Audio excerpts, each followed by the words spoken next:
갤러리! 형은 신발을 하니까 음. 국내에서는 사실 가격이나 이런 것들 때문에 거의 해외 핸들링을 많이 할 거고 형 실제로도 중국이나 어디 많이 가잖아요. 뭐, 중국에 주로 가지. 중국이 아직도 인건비가 좀 싸니까 한국보다.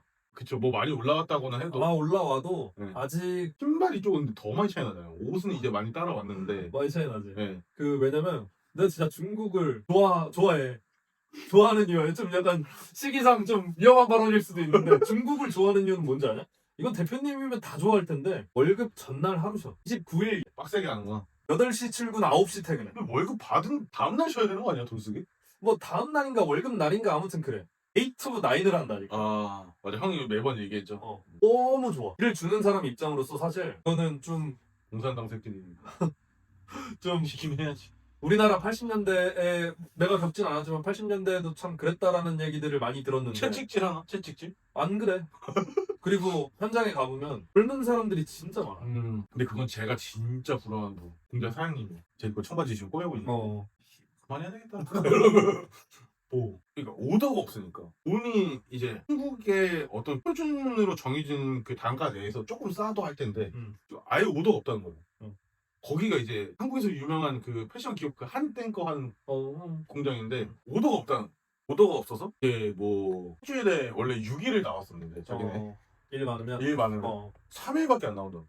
근데 뭐 요즘 아직 그 봉제 산업이 한국이 그좀 국가에서 밀어주지 버린 산업이다 보니까 보조금 이런 것도 없기도 하고 뭐 사실 암암리에 뭐 그냥 일당으로 그냥 뭐 직원들이 이제 하던 뭐 나온 일수에 비례해서 월급을 주던 뭐 주휴수당 이런 거는 일단 없다고 보는 거고 공식적인 이제 한국에서 법으로 지정한 그 이제 대부분의 노동법이 안 먹히는 곳이다. 좀 뭐 예. 많이 옛날에 그 망설여 그렇죠. 있지. 그렇죠. 그러니까 이제 벌고 넘어지면 다 처리해줘야 된다는 거지. 크가 너무 크다는 예, 거지. 예, 예. 또 반대로 생각. 그리고 이 공장에 자기가 투자한 설비가 한 4억 정도 된다는데 그러니까 그 사람의 인력심이 있는 사장이야. 그렇지. 그만큼 투자하는 예, 사람이 예, 예. 있어. 그러니까 벌면 기계 사고 벌면 기계 사고 벌면 기계 사고 그러니까 저 같은 사람이요. 일하는데 불편함이 없어야 하는 그냥 직원들과 자기가 마음껏 날뛸 수 있는 공간을 자기가 만들어놨고 일만 준비가 오면 돼. 되는데 일만 오면 되는데 오더가 없어서 그만해야 될 것 같다는 거지.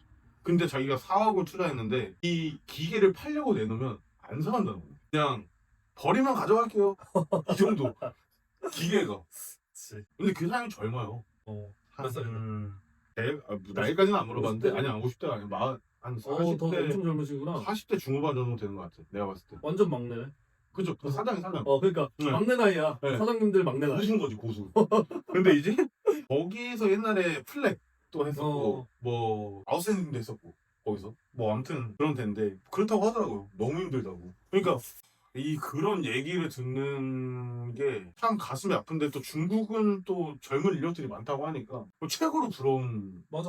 식산을 업으로 삼아가서 살아가는 삶이 뭐냐 뭐 이런 질문에서 왔지만 우리는 이제 좀 더 생산에 포커싱이 돼 있는 사람들이잖아. 그렇죠. 그럼 패션이라는 게 사실 생산만 있는 게 아니고 디자인도 있고 생산도 있고 마케팅도 있고 뭐 MD 영역도 있고 뭐 CS도 있고 물류도 있고 뭐 모든 그 영역을 가지고 있지만 우리가 잘 아는 건 생산 쪽이니까 그런 얘기들이 아마 주가 되겠지. 자기 얘기를 좀 해야지. 쉽지는 않겠다. 뭐 그것도 뭐 또 업계 얘기를 하다 보면 그렇게 되는 거고 그런 문제도 사실이 있다고 생각해요. 예를 들어 소비자들의 어떤 눈높이가 저는 꽤 많이 올라갔다 생각하고 많이 올라갔다 생각하고 진짜. 어 그거에 예를 들어 나는 잘 모르는 디테일이나 이런 걸 다 진짜 좋아하시는 분들이나 진짜 뭐 옛날부터 뭐 신발 쪽에 엄청 뭐 조예가 깊으신 덕후라고 하지. 진짜 매니아들 진짜 수집가들 막 진짜 깊게 디깅하는 사람들 그 정도의 수준도 안 돼 나는. 그냥 신발을 만들어내는 사람일 뿐인데 메이커인 거지 메이커. 근데 진짜 소비자들의 그 기준들이 너무 높아져서 그렇지. 근데 그거에 한몫한 거는 해외 브랜드들의 국내 진출이 좀 많이 큰 것 같고 왜냐면은 국내에 들어온다는 거는 해외에서 꽤 잘 된 브랜드라는 거거든요. 그치. 그리고 시장성이 있다는 거니까.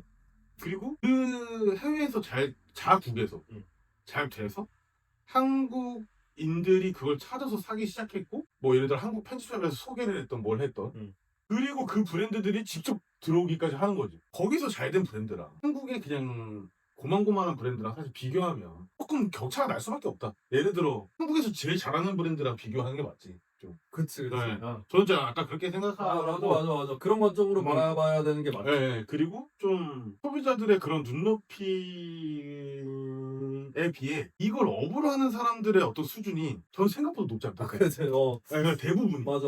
그러니까 진짜 저는 그게 존나 문제인 것 같은 거예요. 예를 들어 딱 옷 팔면 돈 된대. 그러면은 씨발 나가는 새끼들이 어디서 듣고 씨발 해야 되겠다. 그래서 가서 존나 하는 거지.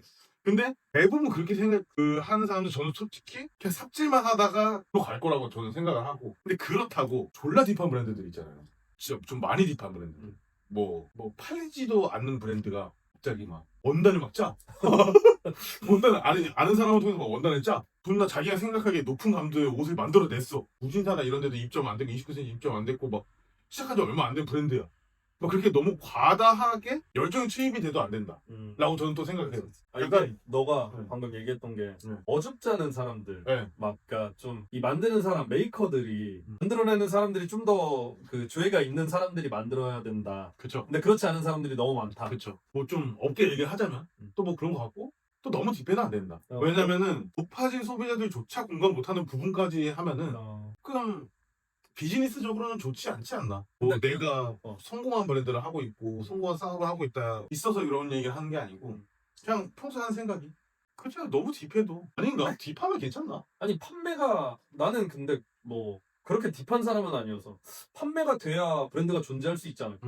진짜 뭐 그쵸. 내가 그걸 그냥 취미로 해. 나 이거 좋아하는데 뭐 그러면 돈 많아. 상관없지. 돈 개 많고 그냥 나 한 시즌에 뭐 한 4, 5천씩 그냥 갈아 넣고 하고 싶은 거 다 만들 거야. 하고 싶은 공정 다 넣어서 막 원단 다 수입하고 뭐 실도 이런 거 쓰고 뭐 가공은 이런 거 하고 막 할 수 있는 걸 다 때려박아서 막 자기가 하고 싶은 걸 막 해. 안 팔려도 돼. 그러면 해도 되지. 이러면 해도 되는데 그렇지 않다면 좀 너무 딥한 건 생각보다 존재할 이유가 없어질지도 모른다. 그쵸. 너무 뾰족했을 때. 그러니까 그런 사람들일수록 존나 갇힌다고 생각하거든요. 저는.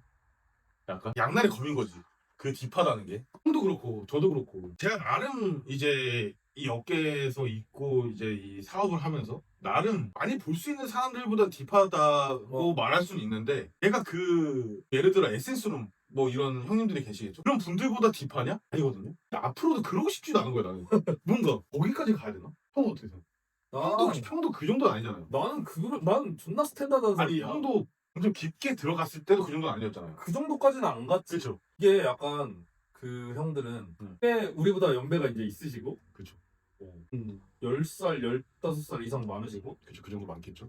그러니까 그 형들이 젊었을 때는 인터넷이 막 엄청나게 우리처럼 인터넷의 정보를 많이 받을 때가 아니다 보니까 그 디깅을 한다는 것 자체가 우리는 그래도 좀 인터넷이 발달한 상황에서 뭐 구글링도 좀 해볼 수 있고 번역기를 잘 돌리면은 어느 정도의 그 정보들이나 그리고 이베이도 뭐 찾아서 쉽게 살 수 있는 그런 시대를 컸다 보니까 그 깊이감이 좀 다르다고 생각해. 그 형님들이 배웠을 때 디깅할 때는 진짜 막 어디서 나온 잡지나 진짜 해외를 가서 찾아보고 뭐 그런 형태로밖에 못 배웠을 거라고 생각하는 거지 처음에. 어떻게 그렇게까지 갈 수 있었을까? 근데 그게 정보의 제약 때문에 더 그렇게 집착하게 된 걸 수도 있죠. 맞아. 봐봐. 세상에는 대단한 사람이 많습니다. 우리가 근데- 만들고 있지만 그 만들어낸다는 것과 좋아하고 깊이 파고드는 것이랑은 또 다른 영역일 수 있다라는 걸 좀 많이 느끼는. 저도 항상 이제 디자인을 할 때 빈티지나 이제 빈티지를 따라 만들 때도 있고 뭐 제 경험상 옷을 얼마나 많이 사보고 입어봤겠어요. 그리고 그때 한참 좀 빠졌을 때도 있었으니까 뭐 예를 들어 오피서 치노 팬츠다라고 하면 이런 디테일은 무조건 들어가야 된다라는 고정관념이 있고 뭐 홈투맨을 만든다, 스웨셔츠를 만든다라고 하면 여기는 포기할 수 없다라는 부분이 있는데 그런 분들 저는 근데 이제 그런 거를 꼬거나 내 취향으로 변화해서 디자인하는 편인데 그렇게 딥한 분들은 똑같이 만들잖아. 그러니까 포기를 못해. 그러니까 고증에 좀 많이 초점이 그렇죠. 잡혀 있지. 그렇죠.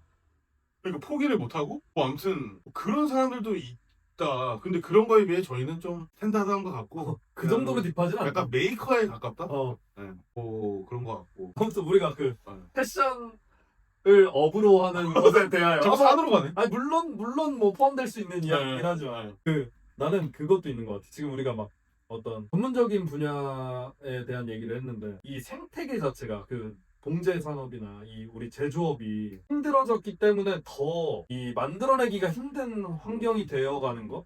근데 이제 이게 좀 포인트지 않나? 제조업이 그러니까 의류 제조업이 왜 힘들어졌냐를 생각해 보면 다음 편에 계속 네.